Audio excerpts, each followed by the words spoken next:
Hello students, welcome to my SM institute channel. तो आज ভিডিঅ'ত মই তোমালোকৰ ক্লাছ 7ৰ তোমালোকৰ উমেশ তোমালোকৰ যেটো অসমীয়া কিতাপ আছিল তাত তোমালোকৰ পাৰ্ট নম্বৰ 7 স্বৰ্ণৱালী অতীত। ঠিক আছে, এই চ্যাপ্টাৰটোৰ ভিতৰত তোমালোকৰ কি অতিৰিক্ত কোৱেশ্চন আছে, কি তোমালোকৰ পাৰ্ট ভিত্তিক কোৱেশ্চন আছে, এই সকলোবোৰ কোৱেশ্চন মই তোমালোকক আলোচনা কৰাই দিম। ঠিক আছে, তোমালোকে এটা কাম কৰা, এতিয়ালৈকে যদি তোমালোকে মোৰ চেনেলটো সাবস্ক্ৰাইব কৰা নাই তোমালোকে সাবস্ক্ৰাইব কৰিব আৰু ভিডিঅ'টো লাইক কৰি দিব। ঠিক আছে, তো তোমালোকে আৰু এটা কাম কৰিবা, তোমালোকৰ ক্লাছ টিচাৰে ক্লাছত পঢ়োৱাৰ সময়ত তোমালোকে অলপ মন কৰিবা। ঠিক আছে, ভিতৰৰ কোৱেশ্চনবোৰ তোমালোকে মন কৰিবা। মই তোমালোকক এই পাঠভিত্তিক কোৱেশ্চনবোৰ যি আছে এই সকলোবোৰ কোৱেশ্চন মই তোমালোকক আলোচনা কৰাই দিম। ঠিক আছে, তোমালোকে টেনশ্যন ল'ব নালাগে। সকলোবোৰ কোৱেশ্চন যিবোৰ তোমালোকৰ গ্ৰামাৰ সেকশ্যন আছে সকলোবোৰ কোৱেশ্চনে মই তোমালোকক আলোচনা কৰাই দিম।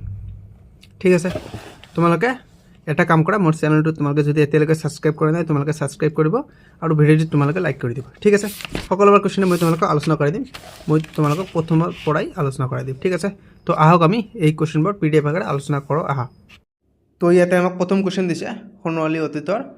আমাৰ চেপ্টাৰটোৰ প্ৰথমটো কোৱেশ্চন আছে ইয়াতে পাঠভিত্তিক কোৱেশ্চনবোৰ, যে তলত দিয়া প্ৰশ্নবোৰৰ শুদ্ধ উত্তৰটো বাছি উলিয়াই সঠিক বৃত্তটো পূৰ কৰা। ঠিক আছে, প্ৰথম কোৱেশ্চন কি দিছে, চেনেহীহঁতে ৰেলগাড়ীৰে কামাখ্যা জংচনৰ পৰা তম্বৰম ষ্টেচন পাওঁতে কিমান সময় লাগিছিল। ঠিক আছে, ইয়াতে আমাক চাৰিটা অপশ্যন দিছে। অপশ্যন নম্বৰ ক, খ, গ, ঘ দিছে। ইয়াতে আমাৰ শুদ্ধ অপশ্যনটো হ'ব অপশ্যন নম্বৰ গটো। ঠিক আছে, তোমালোকে চোৱা 54 ঘণ্টা, ঠিক আছে 35 মিনিট। ঠিক আছে, তোমালোকে এইটো চোৱা। ছেকেণ্ড কুৱেশ্যন দিছে,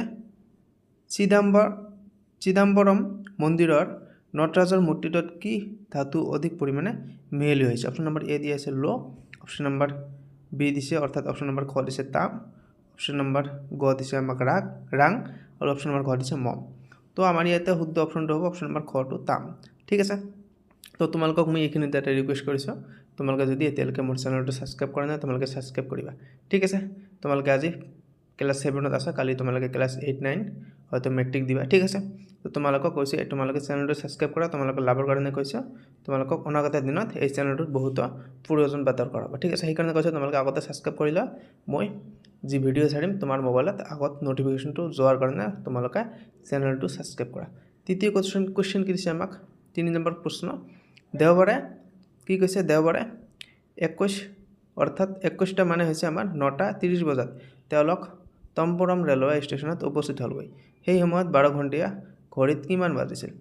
ঠিক আছে, ইয়াৰ শুদ্ধ উত্তৰ হৈছে, মই উত্তৰটো কৈয়ে দিছোঁ, শুদ্ধ উত্তৰটো হৈছে অপশ্যন নম্বৰ খটো। ঠিক আছে, অপশ্যন নম্বৰ খটো শুদ্ধ উত্তৰ, মই কৈয়ে দিছোঁ যে 9:30 বাজিছিল। ঠিক আছে, 2 নম্বৰ কুৱেশ্চন দিছে আমাক, তলত দিয়া প্ৰশ্নকেইটাৰ উত্তৰ দিয়া। ক নম্বৰ কুৱেশ্চন দিছে, কাবেৰীৰ পাৰে পাৰে কিতাপখনৰ লেখকৰ নাম কি। উত্তৰ দি আছে, কাবেৰীৰ পাৰে পাৰে কিতাপখনৰ লেখকৰ নাম হৈছে হেমন্ত কুমাৰ শৰ্মা। ঠিক আছে, তো তোমালোকে যদি এতিয়ালৈকে চেনেলটো সাবস্ক্ৰাইব কৰা নাই তোমালোকে সাবস্ক্ৰাইব কৰা আৰু ভিডিঅ'টো লাইক কৰি দিবা। তোমালোকৰ মাজৰ পৰা যিসকলে পোনপ্ৰথমবাৰৰ বাবে যিসকলে মোৰ চেনেলটো আজি পাইছে তোমালোকে কৈছে তোমালোকে সাবস্ক্ৰাইব কৰা, যিসকল আগতে পাই আহিছে সাবস্ক্ৰাইব কৰা নাই তোমালোকে সাবস্ক্ৰাইব কৰা, মই অনুগ্ৰহ কৰি কৈছোঁ। ঠিক আছে, খ নম্বৰ কুৱেশ্চন দিছে, গোপুৰম শব্দটো কি সূচাইছে। গোপুৰম শব্দটোৱে মন্দিৰৰ উচ্চ চূড়াটোৰ সৈতে থকা প্ৰৱেশদ্বাৰক সূচায়। ঠিক আছে, তাৰপিছত কুৱেশ্চন দিছে, গ নম্বৰ কুৱেশ্চন, বৰজ কি, বৰজ কেনেকৈ তৈয়াৰ কৰা হয়। ইয়াৰ উত্তৰ আমাৰ ইয়াতে দিয়া আছে। ঠিক আছে, বৰজ হৈছে এবিধ মিশ্ৰ ধাতু, ইয়াক প্ৰায় 85% তাম আৰু 15% ৰাং মিহলি কৰি প্ৰস্তুত কৰা হয়।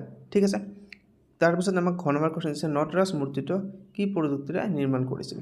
ইয়াৰ উত্তৰ আমাৰ ইয়াতে দি আছে, নটৰাজ মূৰ্তিটো ধাতু গলাই মূৰ্তি নিৰ্মাণ কৰা এক প্ৰাচীন প্ৰযুক্তি মম বিগলন পদ্ধতি। ঠিক আছে, পদ্ধতিৰে নিৰ্মাণ কৰা হৈছিল। ঠিক আছে, লষ্ট ৱাক্স মেথড। তাৰপিছত দিছে আমাক 9 নম্বৰ কুৱেশ্চন, বৈজ্ঞানিকসকলে নটৰাজ মূৰ্তিটোৰ বৈশিষ্ট্য কি বুলি ঠাৱৰ কৰিছে। ইয়াৰ উত্তৰ আমাৰ ইয়াতে দিছে, নটৰাজ মূৰ্তিটোৰ ভৰিৰ বুঢ়া আঙুলিটোৱে ভূমি স্পৰ্শ কৰি থকা ঠাইখিনিয়ে পৃথিৱীৰ চুম্বকীয় বিষুৱৰেখাৰ কেন্দ্ৰবিন্দু বুলি বৈজ্ঞানিকসকলে ঠাৱৰ কৰিছে। ঠিক আছে, তাৰপিছত আমাক 6 নম্বৰ কুৱেশ্চন দিছে, তোমালোকে চেনেলটো সাবস্ক্ৰাইব কৰা, মই তোমালোকক বাৰে বাৰে কৈ আছোঁ তোমালোকে চেনেলটো সাবস্ক্ৰাইব কৰা। 6 নম্বৰ কুৱেশ্চনটো কি দিছে, গাদ্যজনে চেনেহীহঁতক কি কি প্ৰযুক্তিৰ বিষয়ে কৈছিল। উত্তৰ দি আছে আমাৰ ইয়াতে, গাদ্যজনে চেনেহীহঁতক প্ৰাচীন ভাৰতীয়সকলে বিভিন্ন আকাৰৰ পৰা বিবিধ ধাতু নিষ্কাশন কৰা পদ্ধতি আৰু ধাতু গলাই মূৰ্তি নিৰ্মাণ কৰা মম বিগলন পদ্ধতি। ঠিক আছে, মম বিগলন প্ৰযুক্তিৰ বিষয়ে কৈছিল। মম বিগলন পদ্ধতি লষ্ট ৱাক্স মেথড প্ৰযুক্তিৰ বিষয়ে কৈছিল। তাৰপিছত আমাক 3 নম্বৰ কুৱেশ্যন দিছে, চিদাম্বৰম মন্দিৰটোত প্ৰাচীন ভাৰতীয় জ্ঞান প্ৰণালীৰ কি দিশ ফুটি উঠিছে তাৰ বিষয়ে এটি চমুকৈ লিখা। মোষ্ট ইম্পৰ্টেণ্ট কুৱেশ্যন তোমালোকৰ, এই কুৱেশ্যনটো তোমালোকৰ 4 মাৰ্কছ অৰ্থাৎ 5 মাৰ্কছৰ কাৰণে আহিব পাৰে। তোমালোকে এই কুৱেশ্যনটোৰ উত্তৰ ভালদৰে চোৱা। কি কৈছে কুৱেশ্যনটোৰ উত্তৰ, চিদাম্বৰম মন্দিৰটো প্ৰাচীন ভাৰতীয় স্থাপত্যবিদ্যা, বিজ্ঞান আৰু প্ৰযুক্তিৰ এক উৎকৃষ্ট নিদৰ্শন। দ্ৰাবিড়ীয় শৈলীৰে নিৰ্মিত এই মন্দিৰটোত বিজ্ঞান আৰু প্ৰযুক্তিৰ লগত আধ্যাত্মিকতাৰ সুন্দৰ সংমিশ্ৰণ ঘটিছে। ঠিক আছে, মন্দিৰটোৰ গৰ্ভগৃহত থকা নটৰাজৰ মূৰ্তিটো প্ৰাচীন প্ৰযুক্তি আৰু নিৰ্মাণশৈলীৰ গভীৰ পৰিচয় দাঙি ধৰে। মূৰ্তিটোৰ নিৰ্মাণত ব্যৱহাৰ কৰা মম বিকলন পদ্ধতি, লোষ্ট ৱাক্স মেথড, ঠিক আছে, আৰু তামৰাং মিহলাই বুৰ্জ প্ৰস্তুত কৰা প্ৰণালীয়ে প্ৰাচীন ভাৰতীয়সকলৰ ধাতু নিষ্কাশন আৰু মিশ্ৰণ বিদ্যাৰ উচ্চ জ্ঞান প্ৰতিফলিত কৰে।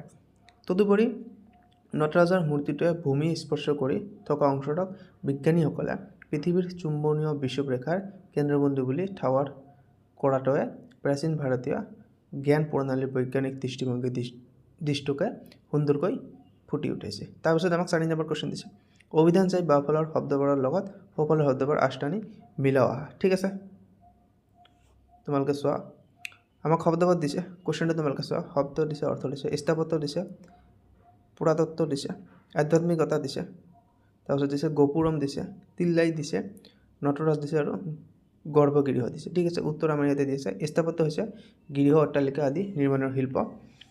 পুৰাতত্ত্ব দিছে আমাক ইয়াতে প্ৰাচীন ইতিহাসৰ বিজ্ঞানসন্মত অধ্যয়ন।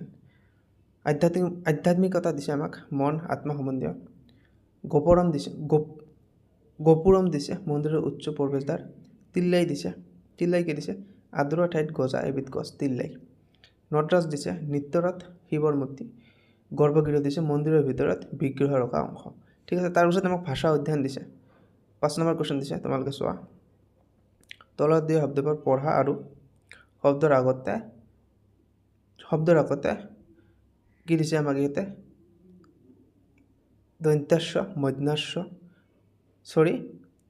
তালিবাস্য, মধ্যাস্য আৰু দন্ত্যাস্য মুক্তভাৱে বা স্বৰচিহ্ন যুক্ত হৈ থকা ব্যঞ্জনযুক্ত নোহোৱা শব্দবোৰ বাছি উলিয়াই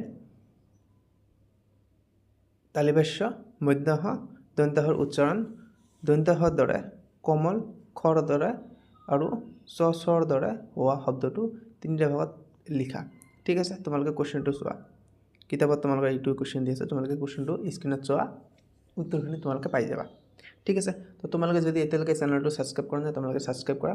আৰু যদি তোমালোকক ইয়াৰ পিছত যদি চেপ্টাৰ আছে, এই চেপ্টাৰটো তোমাক যদি সলিউশ্যন লাগে, তুমি মোৰ এই ভিডিঅ'টো ডেছক্ৰিপশ্যনত তোমালোকে যাবা, তোমালোকে ডেছক্ৰিপশ্যনত মই তোমালোকক লিংক দি দিম, তোমালোকে তাৰ পৰা ক্লিক কৰি দেবা। আৰু যদি ইয়াৰ আগত যিটো চেপ্টাৰ আছিল তেজৰ কমলাৱতী, তোমালোকক এইটো চেপ্টাৰ লাগে, তোমালোকে মোৰ এইটো চেনেলতে পাই যাবা। ঠিক আছে, তোমালোকে প্ৰফাইলত গ'লে তাত যাই কিনে পাই যাবা। তাৰপিছত তোমালোকে কুৱেশ্যনটো চোৱা, এইটো ইয়াৰ উত্তৰ ইয়াতে দি আছে। ঠিক আছে, উত্তৰখিনি তোমালোকে ইয়াতে দি আছে। প্ৰথমে এইটো চোৱা আৰু উত্তৰখিনি তোমালোকে ইয়াৰ পৰা চোৱা। ঠিক আছে, ভিডিঅ' আমাৰ আজি এইখিনিয়ে। ঠিক আছে, বাই বাই, টেক কেয়াৰ।